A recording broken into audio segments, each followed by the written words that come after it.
কখনো আমার মাকে কোনো গান গাইতে শুনিনি। সেই কবে শিশুরাতে ঘুম পাড়ানিয়া গান গেয়ে আমাকে কখনো ঘুম পাড়াতেন কি না আজ মনেই পড়ে না।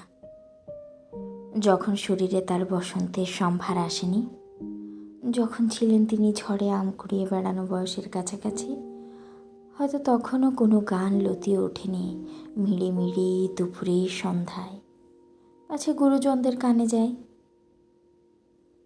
এবং স্বামী সংসারে এসেও মা আমার সারাক্ষণ ছিলেন নিশ্চুপ, বড় বেশি নেপথ্য জানেনি।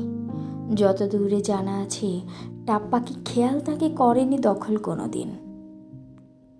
মাছ কোটা কিংবা হলুদ বাটার ফাঁকে অথবা বিকেলবেলা নিকিয়ে উঠোন ধুয়ে মুছে বাসন কুসন, সেলাইয়ের কলে ঝুঁকে, আলনায় ঝুলিয়ে কাপড়, ছেঁড়া শার্টের রিফুকর্মে মেতে, আমাকে খেলার মাঠে পাঠিয়ে আদরে অবসরে চুল বাঁধবার ছলে কোনো গান গেয়েছেন কিনা এতকাল কাছাকাছি আছি তবু জানতে পারিনি।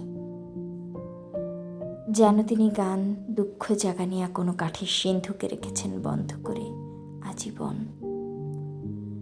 এখন তাদের প্রন্থিল শরীর থেকে কালে ভদ্রে শুধু সুর নয়, শুধু ন্যাপথলিনের তীব্র ঘ্রাণ ভেসে আসে।